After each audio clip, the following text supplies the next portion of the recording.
नमस्कार दोस्तों, परमा एजुकेशन के यूट्यूब चैनल पे आप सभी भाई बहनों का स्वागत करते हैं। आज बात करेंगे गणित सीटेट टॉप 20 प्रश्न की, ठीक है, जिसमें बहुत ही महत्वपूर्ण रखेंगे। आप लोगों को पता ही होगा कि गणित शिक्षण की कितनी विशेषता महत्वपूर्ण विशेषता है प्रश्नों में सीटेट में। तो चलिए शुरू करते हैं यहाँ पे पहले प्रश्न से। लेकिन आगे बढ़ने से पहले बता दें, जिन भाई बहनों ने अभी तक सब्सक्राइब नहीं किया तो जल्दी से सब्सक्राइब कर लीजिए और वीडियो को लाइक कर दीजिए और साथ ही बेल आइकन का बटन दबा लीजिए। जैसे ही लाइव आ जाएगा आप लोगों के पास एक नोटिफिकेशन पहुँच जाएगा, ठीक है। तो चलिए एक बार शेयर कर दीजिए, सभी लोग मिल के एक बार शेयर करिए, ठीक है।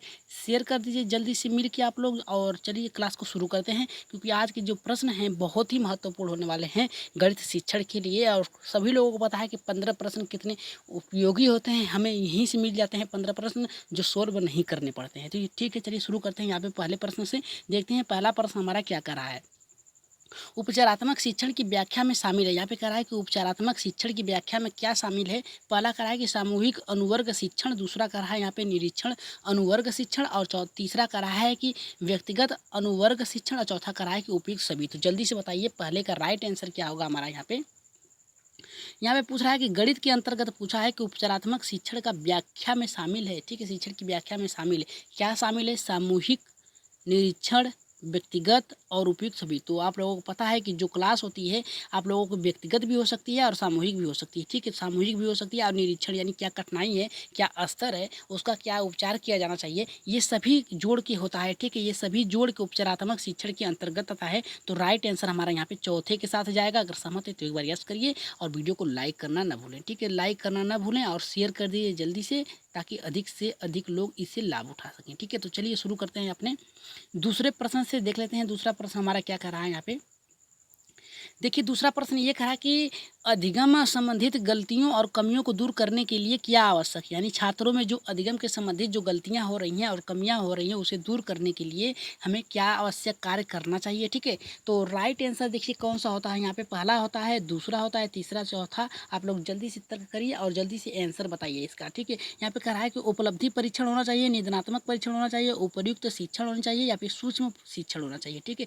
तो राइट आंसर जल्दी से हमारा बताइए यहाँ पे कि राइट आंसर क्या होगा, ठीक है। यहाँ पे देखिए क्या कर रहा है कि अधिगम की जो गलतियां हैं उसे बात कर रहा है और कमियों को दूर करने के लिए हमें क्या करना चाहिए, उपलब्धि परीक्षण करनी चाहिए, उनकी उपलब्धि योग्यता को जांचना परखना चाहिए। निदानात्मक, ठीक है, यानी क्या उनका उपचार किया जा सकता है। निदानात्मक में ये होता है कि बालक की क्या कमियां हैं, ठीक, उसे परखा जाता है, ठीक है, निरीक्षण किया जाता है। और उपचारात्मक में उनकी कमियों को दूर किया जाता है, ठीक है। तो राइट आंसर यहाँ पे कौन सा होगा जल्दी से बताइए। तो राइट आंसर जो जाएगा हमारा यहाँ पे तीसरे के साथ जाएगा, उपचारात्मक, ठीक है। उनकी जो कमियां हैं उसे दूर किया जाना चाहिए, ठीक है। याद रखिएगा निदानात्मक और उपचारात्मक में यही अंतर। निदानात्मक में ये देखा जाता है कि बालक की क्या कमियां हैं, और उपचारात्मक में ये देखा जाता है कि उसकी कमियां क्या हैं, उसे दूर कैसे किया जाना चाहिए, ठीक है। तो राइट आंसर यहाँ पे हमारा तीसरे के साथ जाएगा। तो चलिए आगे बढ़ते हैं अपने तीसरे प्रश्न पे, ठीक है। तीसरे प्रश्न पे देख लेते हैं। आज 20 प्रश्नों का टारगेट रखा गया है। याद रखिएगा 20 प्रश्न का टारगेट रखा गया है, जिसमें से 15 प्लस आप लोगों को करना है, ठीक है। क्योंकि सी टेट में आप लोगों को 15 ही प्रश्न पेडागोजी के मिलते हैं।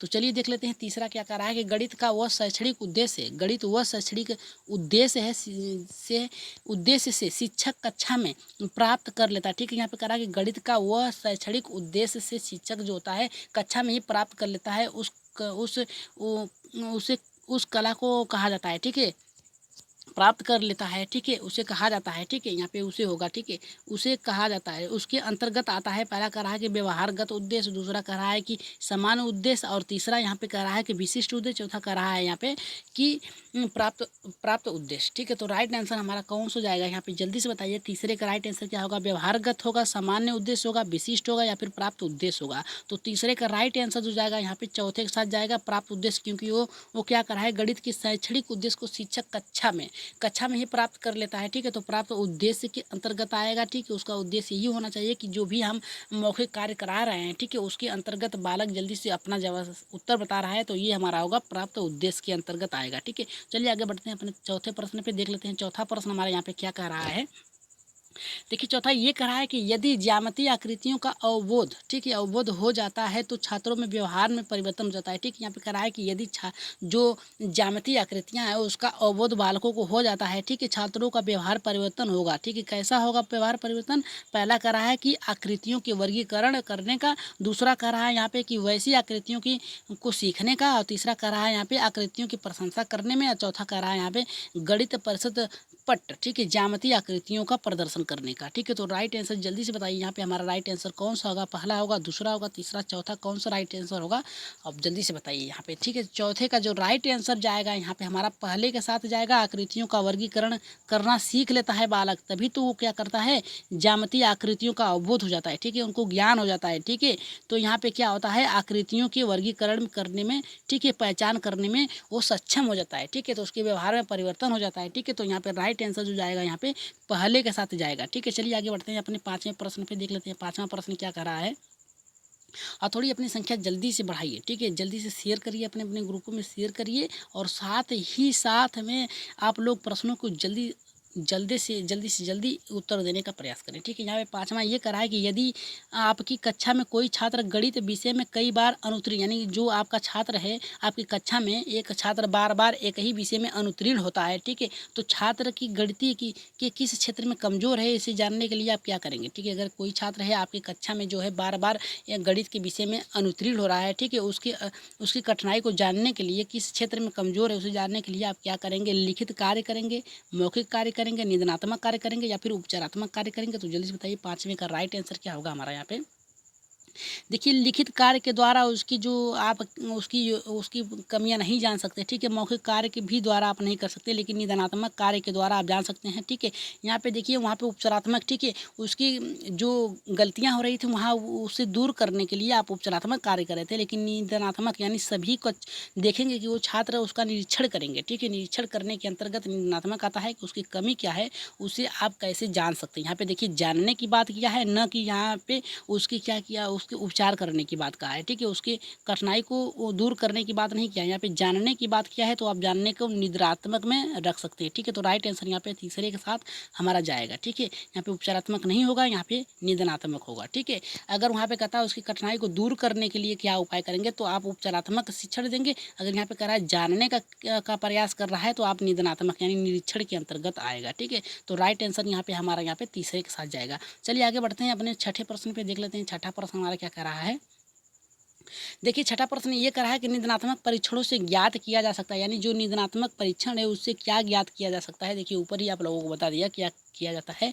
तो पहला करा है छात्रों के लिए कठिनाइयों के क्षेत्र एवं उनके द्वारा की जाने वाली विशेष प्रकार की त्रुटियों को जानना। दूसरा कह रहा है कि छात्रों की गणितीय पृष्ठभूमि का अभाव क्या है उसे जानना। और तीसरा कह रहा है छात्रों के गणित के प्रति रुचि होना।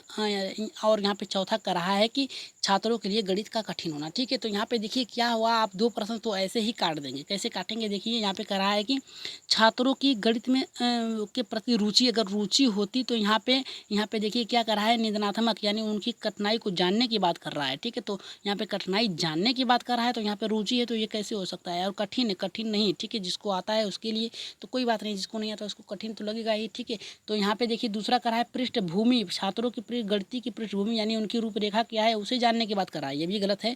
लेकिन यहाँ पे देखिए कह रहा है यहाँ पे कठिनाई के क्षेत्र की उनके द्वारा की जाने वाली यहाँ पे देखिए त्रुटियों का निरीक्षण करना, यही निदानात्मक के अंतर्गत आएगा। तो राइट आंसर हो जाएगा हमारा यहाँ पे छठे का पहले के साथ जाएगा। ठीक है, कमेंट एकदम फास्ट करिए आप लोग। ठीक है, कमेंट सबसे पहले देखते हैं किसका उत्तर आता है।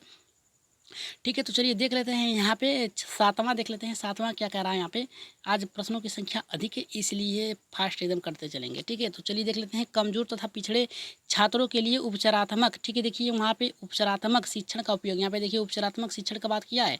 क्या देखिएगा, गणित शिक्षण में आप लोगों को दो शब्द हमेशा मिलेंगे, एक उपचारात्मक मिलेगा। ठीक है, उपचारात्मक मिलेगा और दूसरा निदानात्मक मिलेगा। ठीक है, निदानात्मक और उपचारात्मक हमेशा मिलेगा, तो उसमें कन्फ्यूज मत होइएगा। ठीक है, जहाँ पे निदानात्मक, जहाँ पे उपचारात्मक आएगा उसकी कठिनाई को दूर करने के लिए होगा, और जहाँ पे निदानात्मक आएगा, ठीक है, वो क्या आता है उसकी जांच करने के लिए। ठीक है, उसकी कमी क्या है उसे जानने के लिए। ठीक है, तो राइट आंसर चलिए देख लेते हैं इसका क्या होगा हमारा यहाँ पे, पहला होगा, दूसरा होगा, तीसरा या फिर चौथा, कि जो कमजोर छात्र हैं, पिछड़े वर्ग के छात्र हैं, उसके उपचार के लिए शिक्षण के उपयोगी किया जाता है।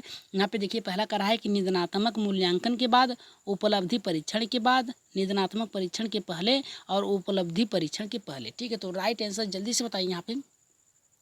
कि राइट आंसर हमारा कौन सा होगा। यहाँ पे देखिए क्या क्या करा है, उपलब्धि परीक्षण, यानी ठीक है क्या उनकी उपलब्धियाँ उसे जानने के बाद उनका निदान करना, ठीक है उपचार करना, ये हमारा गलत होगा, ये गलत हो गया। तो हमारा यहाँ पे देखिए चौथा भी गलत हो गया। अब बचा हमारा कौन सा, पहला और तीसरा। तो अब बताइए यहाँ पे परीक्षण करने की बात कर रहा है और यहाँ पे निदानात्मक की बात कर रहा है, ठीक है मूल्यांकन, ठीक है कि कौन से बालक की स्तर क्या है, क्या उनकी कमी है, उसको उपचार किस प्रकार से किया जाना चाहिए। तो राइट आंसर यहाँ पे हमारा जाएगा पहले के साथ, ठीक है। तो सातवें का हमारा राइट आंसर जाएगा पहले के साथ संवेदनात्मक मूल्यांकन के बाद, ठीक है। तो चलिए, क्योंकि यहाँ पे देखिए क्या होता है, पहले हम उसके परीक्षा लेंगे, ठीक है परीक्षा लेंगे यानी उसका निरीक्षण, उसका उसका अवलोकन करेंगे और उसका करने के बाद क्या करेंगे, पेपर के बाद देखेंगे कि उसकी कौन सी कमी, कौन सा सब्जेक्ट उसका कम है। तो इसके बाद निदानात्मक के बाद उसका उपचारात्मक कार्य करेंगे, ठीक है। तो मूल्यांकन के बाद ही होगा, ठीक है। तो राइट आंसर यहाँ पे हमारा पहले के साथ जाएगा। चलिए आगे बढ़ते हैं 8वें प्रश्न पे, देख लेते हैं 8वां प्रश्न हमारे यहाँ पे क्या कह रहा है। देखिए 8वां प्रश्न ये कह रहा है कि छात्र विद्यालय में रहकर जो कुछ सीखता है उसकी जांच हेतु जो परीक्षण आयोजित किया जाता है वो कहलाती है। कह रहा है कि विद्यालय में जो बालक हैं वो जो कुछ भी सीखता है उसकी जांच के लिए परीक्षाएं आयोजित की जाती हैं, उससे क्या कहा जाता है, उपलब्धि परीक्षण कहा जाता है, निष्पक्ति परीक्षण या फिर निदानात्मक मूल्यांकन, या फिर एक और दो दोनों और तीसरा नहीं थी, ठीक है। राइट आंसर जल्दी से बताइए 8वें का राइट आंसर कौन सा हो जाएगा। यहाँ पे देखिए क्या होता है, उपलब्धि परीक्षण के अंतर्गत बालक ने क्या सीखा है क्या नहीं सीखा है उसकी जांच परख करना है। और यहाँ पे देखिए दूसरा निष्पत्ति परीक्षण, ठीक है। निष्पत्ति परीक्षण में ये होता है कि सभी सामूहिक रूप से होती है, ठीक है। और निदानात्मक मूल्यांकन जब आप पढ़ा रहे हैं तभी हो सकता है। और यहाँ पे राइट आंसर जो जाएगा यहाँ पे हमारा चौथे के साथ जाएगा, ठीक है।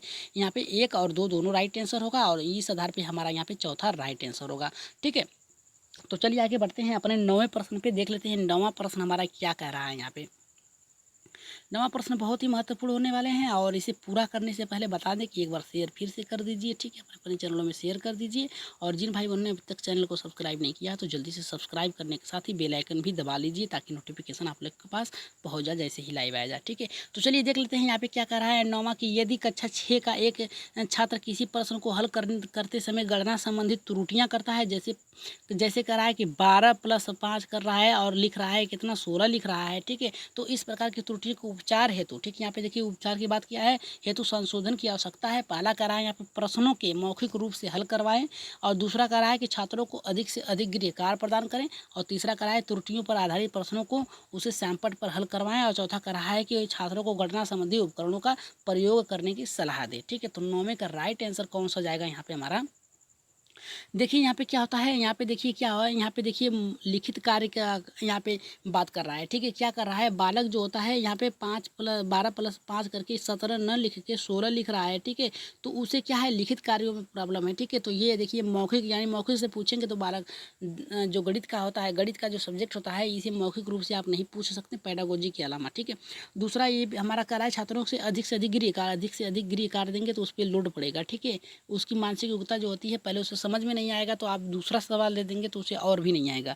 और यहाँ पे कह रहा है कि छात्रों की गणना संबंधी उपकरणों का प्रयोग, ठीक है, इसका उपयोग सिर्फ छात्र कर सकता है, ठीक है, शिक्षक कर सकता है, छात्र अधिकतर नहीं कर सकता है, ठीक है। और बचा हमारा तीसरा, तो तीसरा राइट आंसर होगा, त्रुटियों पर आधारित प्रश्न को श्यामपट्ट पर करवाएं, ठीक है। क्योंकि अगर श्यामपट्ट पर करवाएंगे और उस समय आप उपस्थित रहेंगे, ठीक है, तो उपस्थित रहेंगे, अगर जो कमियां हो रही हैं उसकी तो उसे 16 की जगह वो 17 लिखवा सकते हैं, ठीक है। तो राइट आंसर जो जाएगा यहाँ पे हमारा तीसरे के साथ जाएगा, ठीक है। तो चलिए आगे बढ़ते हैं अपने 10वें प्रश्न पे, देख लेते हैं 10वां प्रश्न हमारा क्या कह रहा है यहाँ पे। मंद बुद्धि छात्रों के स्तर में सुधार हेतु उपयोगी परीक्षा है, ठीक है। यहाँ पे कह रहा है कि जो मंद बुद्धि बालक हैं उनके जो सुधार है उसकी उपयोगी परीक्षा कौन सी है। पहला कह रहा है कि मंद बुद्धि परीक्षण, दूसरा कह रहा है निदानात्मक परीक्षण, तीसरा कह रहा है यहाँ पे सृजनात्मक परीक्षण, चौथा कह रहा है विश्लेषणात्मक परीक्षण, ठीक है। तो 10वें का राइट आंसर क्या होगा, याद रखिएगा अगर प्रश्न में जो शब्द पूछा है और वही शब्द आप लोगों को प्रश्न में ऑप्शन में मिल जाए तो वो आपका गलत हो जाएगा, ठीक है। याद रखिएगा जो प्रश्न में जो प्रश्न पूछा है अगर वही ऑप्शन में भी रख दिया जाए तो उसे बिना हिचक के आप लोग उसे गलत कर दीजिएगा, ठीक है। तो ये हमारा गलत हो गया। अब बचा हमारा, देखिए कौन सा बचा हमारा, यहाँ पे 3 बचा है, तो ठीक है। सृजनात्मक कार्य, यहाँ पे देखिए मंद बुद्धि के में सृजनात्मक कार्य नहीं कर सकता, वो विश्लेषण यानी पहचान नहीं कर सकता, उसे निदान की जरूरत है, ठीक है, उसकी निदान की जरूरत है। तो राइट आंसर जो जाएगा हमारा यहाँ पे दूसरे के साथ जाएगा, मंद बुद्धि परीक्षण हमारा हमारा गलत हो गया, ये डायरेक्ट प्रश्न को उठा कर रख दिया है। और सृजनात्मक बुद्धि जो होता है ये बालक, मंद बुद्धि बालक नहीं कर सकता सृजन, और यहाँ पे विश्लेषण वो क्या कर सकता है, गणना या फिर जो बांटना, प्रश्नों को जांच परख करना, ये नहीं कर सकता। तो राइट आंसर हमारा यहाँ पे बचा दूसरा, तो दूसरा हमारा राइट आंसर होगा। ठीक है, तो चलिए आगे बढ़ते हैं अपने 11वें प्रश्न पे। देख लेते हैं 11वां प्रश्न कौन सा सही है हमारा। यहाँ पे देखिए, निम्नलिखित में से क्या उपचारात्मक शिक्षण का सिद्धांत है।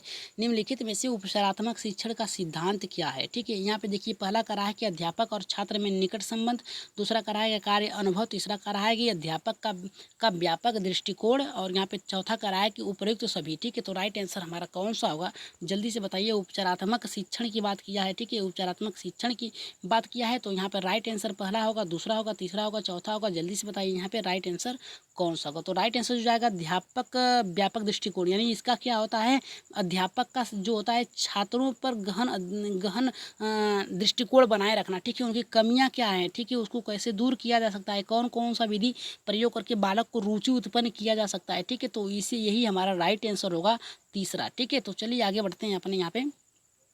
याद रखिएगा, देखिए यहाँ पे कहा है कि उपचारात्मक। ठीक है, यहाँ पे देखिए कह रहा है कि उपचारात्मक शिक्षण की बात किया है, तो अध्यापक छात्र में निकट संबंधी नहीं हो सकता है। ठीक है, निकट संबंध नहीं हो सकता। ठीक है, यहाँ पे उपचार करने की बात किया है, किसकी बात किया है, शिक्षक छात्र की बात किया है, तो अध्यापक में अगर संबंध है, ठीक है, हंसी मजाक की बात कर सकता है, लेकिन उसकी जो निकट संबंध है उसे भी स्थापित कर सकता है, लेकिन यहाँ पे व्यापक दृष्टिकोण होना आवश्यक है। ठीक है, कि उसकी कमियां क्या है, उसे कैसे दूर किया जा सकता है। ठीक है, तो चलिए आगे बढ़ते हैं अपने 12वें प्रश्न पे। देख लेते हैं 12वां प्रश्न हमारा यहाँ पे क्या कह रहा है। देखिए यहाँ पे क्या कह रहा है, उपचारात्मक शिक्षण आवश्यक है। यहाँ पे कह रहा है कि उपचारात्मक शिक्षण आवश्यक है। क्यों आवश्यक है, मंद बुद्धि बच्चों के लिए आवश्यक है, पिछड़े बच्चों के लिए आवश्यक है, प्रतिभाशाली बच्चों के लिए आवश्यक है, उपयुक्त में से सभी। तो राइट आंसर इसका जल्दी से बताइए आप लोग कि इसका राइट आंसर क्या होगा। उपचारात्मक शिक्षण आवश्यक है किसके लिए, तो यहाँ पे पहला, दूसरा, तीसरा कौन से ऑप्शन पे जा रहे हैं, जल्दी से बताइए। अगर आज के प्रश्न अच्छे लगे हैं तो कमेंट बॉक्स में यस जरूर करिए, कमेंट बॉक्स में यस लिखिए आज के, क्योंकि बहुत ही महत्वपूर्ण छाट के प्रश्न रखे गए हैं। ठीक है, तो चलिए देख लेते हैं इसमें राइट आंसर क्या होगा हमारा। यहाँ पे पहला होगा, दूसरा होगा, तीसरा होगा, चौथा होगा। तो राइट आंसर जो जाएगा बराबर का हमारा यहाँ पे चौथे के साथ जाएगा, उपयुक्त सभी होगा। उपचार कार्य की बात किया है, तो मंद बुद्धि बालकों के लिए भी उपचार कार्य हो सकता है, पिछड़े बालकों के लिए भी हो सकता है, प्रतिभाशाली सभी के लिए आप उपचारात्मक जो शिक्षण होता है उसकी आवश्यकता होती है। प्रतिभाशाली बालकों से अगर हम शुरू करें तो इनकी भी कुछ कठिनाइयाँ हो सकती हैं, प्रयोग कर रहे हैं या फिर कोई सृजन कार्य कर रहे हैं, तो उसमें अगर कोई रुकावट आ गई तो इनको भी उपचार की जरूरत पड़ सकती है। पिछड़े बालक को भी पड़ सकती है, किस प्रकार से पड़ सकती है वो तो अध्यापक और छात्र को परस्पर सहयोग या फिर उनसे वार्तालाप करने के बाद पता चलता है। और मंद बुद्धि बालकों के लिए तो अति आवश्यक है उपचारात्मक। ठीक है, तो राइट आंसर हमारा यहाँ पे चौथे के साथ जाएगा। चलिए आगे बढ़ते हैं इसी के साथ 13वें प्रश्न पे। देख लेते हैं 13वां प्रश्न हमारा क्या कह रहा है। यहाँ पे कह रहा है कि अधिगम संबंधी कठिनाइयों और कमियों का स्वरूप निर्धारित करता है। ठीक है, करना कहलाता है, क्या कहलाता है, यहाँ पे उपचार कहलाता है, निदान, त्रुटि या फिर विचार। ठीक है, तो 13वें का राइट आंसर जल्दी से बताइए। यहाँ पे देखिए कह रहा है, यहाँ पे देखिए उसकी, यहाँ पे कठिनाई। ठीक है, यहाँ पे अधिगम कठिनाई की कमियों का स्वरूप, यहाँ पे देखिए स्वरूप जानने की सिर्फ केवल बात कर रहा है। ठीक है, निर्धारित करने की बात कर रहा है, न कि उपचारात्मक शिक्षण की बात किया है। यहाँ पे कहीं भी उसकी कमियों को दूर करने की बात नहीं किया है। ठीक है, तो राइट आंसर हमारा कौन सा जाएगा। यहाँ पे देखिए आप लोगों को बता दिया है कि जहाँ पर भी उसकी कठिनाइयों को दूर करने की बात किया जाए, ठीक है, तो वो उपचारात्मक होगा। और जहाँ पे भी निरीक्षण यानी स्वरूप निर्धारित करने, किसी भी ये निर्धारित करना है कि उसे क्या जरूरत है, तो वो हमारा जाएगा निदानात्मक में। तो राइट आंसर हमारा यहाँ पे निर्दानात्मक निदान पे जाएगा। ठीक है, तो राइट आंसर जो होगा हमारा यहाँ पे दूसरा होगा, एकदम सटीक हमारा दूसरा होगा। उपचारात्मक जो उसकी कमियां है उसे दूर करने के लिए, निदानात्मक जो होता है उसका स्वरूप और निर्धारित करने के लिए होता है। ठीक है, और त्रुटि तो क्या कर रहा है, उससे कोई लेना देना नहीं है। ठीक है, त्रुटि कर रहा है तभी तो आप निदान या ये अगर त्रुटि कर रहा है बालक तो त्रुटि के द्वारा ही तो निदान या उपचार कर सकते हैं। ठीक है, तो चलिए आगे देखते हैं। यहाँ पे हम अपने 14वें प्रश्न पे देख लेते हैं। 14वां प्रश्न हमारा क्या कह रहा है। यहाँ पे निदानात्मक परीक्षण का उद्देश्य क्या, देखिए वहाँ पे उपचारात्मक था, यहाँ पे निदानात्मक परीक्षण का उद्देश्य क्या होता है। पहला यहाँ पे कह रहा है कि अध्ययन अध्यापन प्रक्रिया में सुधार लाना, और यहाँ पे दूसरा कह रहा है पिछड़े बालकों की पहचान करना, और तीसरा कह रहा है कि छात्रों की कमियों के आधार पर उनको शैक्षणिक निर्देश देना, और चौथा कह रहा है कि उपयुक्त सभी। तो राइट आंसर 14वें का हमारा कौन सा जाएगा, जल्दी से बताइए इसका आंसर क्या होगा हमारा, पहला, दूसरा, तीसरा या फिर चौथा। तो राइट आंसर जाएगा हमारा यहाँ पे चौथे के साथ। सर जी एकदम चौथे के साथ जाएगा, एकदम राइट आंसर होगा। क्यों क्यों राइट आंसर होगा? देखिए यहाँ पे सुधार करने की बात कर रहा है, ना कि उपचार करने की बात कहा है। यहाँ पे पिछड़े बालकों की पहचान करने की बात कर रहा है, यानी निरीक्षण करेंगे और कमियों के आधार पर उन्हें शैक्षणिक निर्देश देंगे। निर्देश देने की बात कहा है, ना कि उपचार, उनकी कमी जो है उसे दूर करने के निदानात्मक के अंतर्गत। याद रखिएगा आप लोग, निदानात्मक और उपचारात्मक प्रश्न हमेशा पूछेंगे, उसमें अंतर करना जान लीजिए, तभी आप लोगों को एक प्रश्न आप लोगों को सही हो सकते हैं। तो राइट आंसर जो जाएगा यहाँ पे हमारा, यहाँ पे चौथे के साथ जाएगा। चलिए आगे बढ़ते हैं 15वें प्रश्न पे।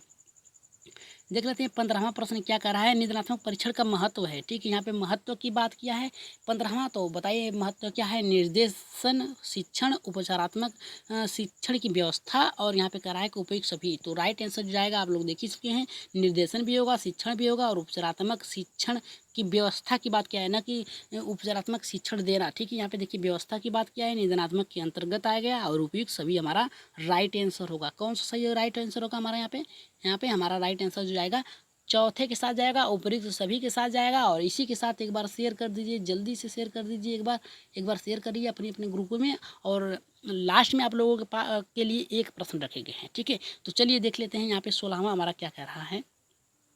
एक प्रश्न रखे गए हैं, और जो लोग भी इसके आंसर देंगे उनके कल की वीडियो में, कल की जो क्लास चलाई जाएगी उसमें उनका नाम और उनका आंसर बता दिया जाएगा, ठीक है। तो चलिए बताइए यहाँ पे 16वां हमारा क्या कह रहा है कि कक्षा में छात्रों को गणित विषय के प्रति प्रेरित करने के लिए निम्नलिखित बात पर ध्यान रखना चाहिए। कौन से बातों पर ध्यान रखना चाहिए? गणित में रुचि उत्पन्न करने के लिए छात्रों को कठिन अभ्यास कराना चाहिए।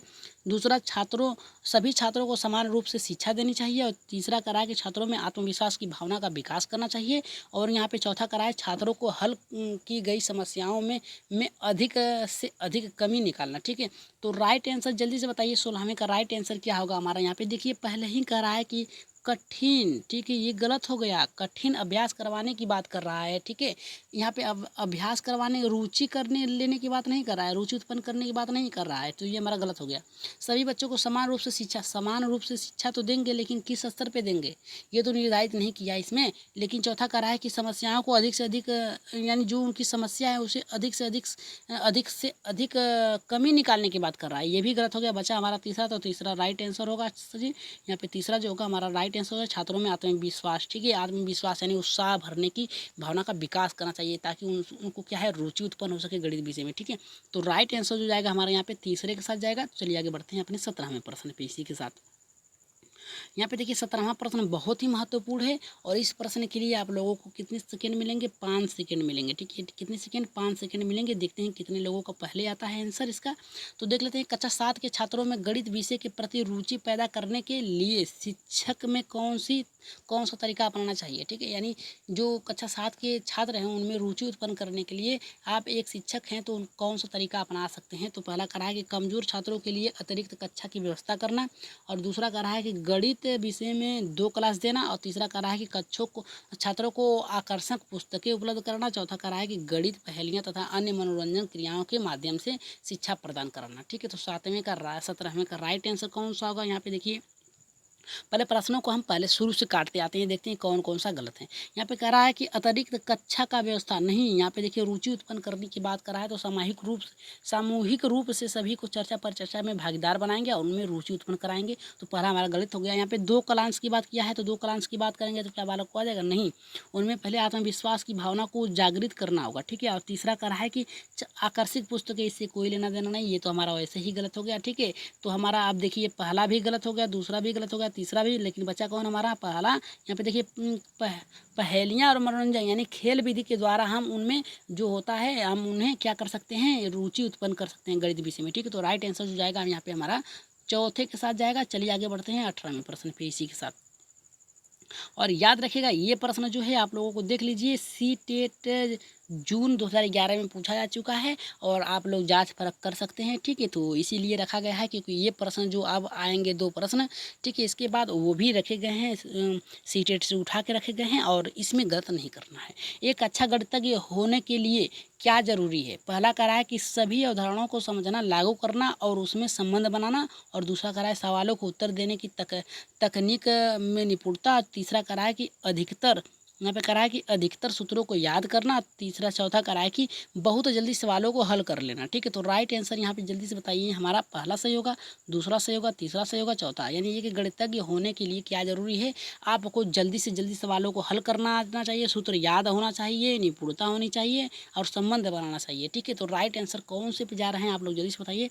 18 का राइट आंसर क्या होगा हमारा। तो राइट आंसर जो जाएगा यहाँ पे देखिए, जल्दी से जल्दी सवालों को हल करेंगे तो बालक जो होता है जल्दी से सीख नहीं पाएगा, आप तुरंत मिटा देंगे। ये हमारा गलत हो गया। सूत्रों को याद करने से कुछ नहीं होगा, आपके पास तकनीक होनी चाहिए, एक अच्छी योग्यता होनी चाहिए। और यहाँ पे कहा है तकनीक में यहाँ पे कहा है कि निपुणता होनी चाहिए। नहीं, आप लोगों को बालक के अनुरूप सवाल को रखना चाहिए, उनके स्तर के अनुरूप रखना चाहिए सवालों को। ठीक है, ताकि बालक जो होते हैं, अच्छा ऐसा ना हो कि आप 7वीं कक्षा के बालक को पढ़ा रहे हैं, 5वीं कक्षा के बालक को पढ़ा रहे हैं, तो 5वीं वाले को 10वीं की, 7वीं वाले को आप इंटर की बता रहे हैं। ठीक है, तो ये नहीं होना चाहिए। ठीक है, तो राइट आंसर हो जाएगा यहाँ पे हमारा 18वें का पहले एक साथ जाएगा, सभी अवधारणाओं को समझना, लागू करना और उससे समझ बनाना। यानी जो सभी अवधारणाएं हैं बालकों को समझाने में लागू करना चाहिए। ठीक है, जिससे क्या होता है बालक में रुचि हो सके और विषय में कठिनाई उत्पन्न न हो, और अच्छे से अच्छे प्रश्नों को इस तरह से बताया जाए बालकों में, ताकि वो क्या करे, रुचि उत्पन्न ले, यानी उसे अच्छे से समझ सके, उनके मस्तिष्क में बैठ सके, तर्क कर सके, वितर्क कर सके, ताकि ये प्रश्न उनको रुचिगत लगे। ठीक है, तो राइट आंसर जो जाएगा हमारा यहाँ पे पहले के साथ जाएगा। तो इसी के साथ चलिए 19वें प्रश्न पे पहुँचते हैं और 20वां आप लोगों के लिए रखा गया है। ठीक है, तो चलिए देख लेते हैं यहाँ पे। ये प्रश्न थोड़े बड़े हैं। ठीक है, लेकिन याद रखिएगा, प्रश्न बड़े होने से कुछ नहीं होता है, नंबर से मतलब है। ठीक है, हमें नंबर से मतलब है और हमें नंबर सही लाने भी हैं, और सीटेट हम लोगों को क्वालिफाई करना है। आप लोगों को क्वालिफाई करना है सीटेट 2020 का। देखिए कब तक डेट आती है, लेकिन याद रखिएगा हर प्रश्न अपने में महत्वपूर्ण है। करा कि एक शिक्षक का आकार पढ़ाने के लिए ऐतिहासिक स्थानों के भ्रमण की योजना बना सकता है, क्योंकि यहाँ पे कह रहा है कि एक शिक्षक जो है वो आकार बढ़ाने के लिए ऐतिहासिक स्थानों के भ्रमण की योजना बना सकता है, क्योंकि पहला कह रहा है यहाँ पे क्षेत्र भ्रमण CBSE, यहाँ पे कह रहा है कि CBSE द्वारा अनुशंसित किए गए, इसलिए ये अति आवश्यक है। और दूसरा कह रहा है कि आकार किसी भी वस्तु, कला या अभिन्न हिस्सा होते हैं, इस पे और इस तरह के भ्रमण सभी विषयों की अपनानी चाहिए और संबंध बढ़ावा देना चाहिए। तीसरा कहा है कि उनमें समय अतिरिक्त अधिकांश पाठ्यक्रम को पूरा कर लिया चाहिए और अवकाश, ये गलत है हमारा। ठीक है, अवकाश देने की बात कर रहा है, गलत है, क्योंकि बालक जो होते हैं पढ़ लिए तो क्या उन्हें अवकाश की जरूरत है, नहीं, उन्हें उस विषय में फिर रुचि उत्पन्न करने के लिए उसे उस पाठ में फिर से तर्क करने के लिए कहना चाहिए। ठीक है, तो ये गलत हो गया हमारा। और दूसरा चौथा कह रहा है कि ये गणित की रोजाना कक्षा के लिए एक अच्छा अवकाश, ये भी गलत हो गया। ठीक है, यहाँ पे देखिए भ्रमण की बात किया है। ठीक है, भ्रमण की बात किया है, तो हमारा राइट आंसर कौन सा होगा जल्दी से बताइए। तीसरा गलत हो गया और चौथा गलत हो गया, बचा हमारा दूसरा और पहला। तो इसमें क्या होगा हमारा, जल्दी यहाँ पे देखिए हमारा 19 का जो बता रहा है, यहाँ पे कह रहा है कि ये देखिए कह रहा है कि CBSE के द्वारा निर्धारित किया गया है। ठीक है, नहीं, ये गलत है। ठीक है, और यहाँ पे देखिए NCF के, ठीक है, NCERT के द्वारा। ठीक है, और यहाँ पे देखिए दूसरा कह रहा है कि आकार भी किसी वस्तु का कला और अभिन्न हिस्सा होता है। ठीक है, जैसे आप कुतुब मीनार दिखाने गए, इसकी भी आकार, ऊंचाई, लंबाई कितनी है ये बता सकते हैं। ठीक है, आप कहीं कोई स्थान पे गए, ठीक है, उस स्थान की आप चित्र दिखा रहे हैं, उससे क्या होता है बालक देख लेगा और उसका आकार, हिस्सा, अभिन्न सभी को जान सकता है। ठीक है, या फिर आप खेतों पे गए, ठीक है, खेतों पे उसकी जो चौड़ाई लंबाई उसकी बता सकते हैं। ठीक है, तो इस आधार पे हमारा जो राइट आंसर जाएगा यहाँ पे दूसरे के साथ जाएगा। और 20वें का प्रश्न आप लोगों के लिए रखा गया है, उसका उत्तर आप लोग देंगे। ठीक है, और देखिए ये प्रश्न पूछा गया है जून 2014 में। ठीक है, सीटेट जून 2014 में पूछा गया है, इस आंसर को आप लोग गलत नहीं करेंगे। प्राथमिक कक्षा का एक बच्चा संख्या, संक्रिया, चिन्हों, सिक्कों एवं सुइयों में अंतर स्थापित नहीं कर पाता है तथा यह तथ्य इंगित करता है कि इस बच्चे में निम्नलिखित में से किस प्रक्षेप की समस्या है। ठीक है, तो चलिए देख लेते हैं। ठीक है, इसमें क्या कह रहा है, यहाँ पे पहला कह रहा है कि श्रवण स्मृति, प्रक्रिया स्मृति, और यहाँ पे कह रहा है दृश्य प्रकरण, और यहाँ पे कह रहा है कि भाषा प्रकरण। ठीक है, तो इसका राइट आंसर आप लोग जल्दी से बताइएगा कि इसका राइट आंसर कौन सा हमारा होगा। यहाँ पे पहला होगा, दूसरा होगा, तीसरा होगा, चौथा होगा। इसमें करा है कि एक प्राथमिक स्तर का बालक है जो सभी चिन्हों, संक्रियाओं, सिक्कों की पहचान नहीं कर सकता, यानी सुइयों, घड़ी की सुइयों में अंतर नहीं स्थापित कर सकता। इस तत्व को इंगित करता है कि बच्चे में कौन सी क्षेत्र में प्रक्षेप यानी कौन सी समस्या है। तो राइट आंसर आप लोग कमेंट बॉक्स में जरूर बताइएगा, राइट आंसर इसका क्या होगा। तीसरा होगा, चौथा होगा, पहला होगा, दूसरा, और आप लोगों को उत्तर नीचे दिए भी गए हैं। और एक बार जाके परमा एजुकेशन चैनल को, ठीक है, परमा एजुकेशन चैनल को सब्सक्राइब करना न भूलें और साथ ही शेयर करना भी न भूलें, ठीक है। और आज की आप लोगों को प्रश्न कैसे लगे एक बार कमेंट बॉक्स में ज़रूर बताइएगा और अच्छे से तैयारी करेगा और अभी अच्छे प्रश्न बनाए जाएंगे। और आप लोग को बता देंगे कि कल जो क्लास चलाई जाएगी वो संस्कृत पे चलाई जाएगी, क्योंकि संस्कृत का विषय भी बहुत ही महत्वपूर्ण है, ठीक है। हर प्रश्न हम लोगों के लिए बहुत ही ज़रूरी है। तो आज के लिए इतना ही, अपना ख्याल रखिएगा, धन्यवाद, गुड नाइट।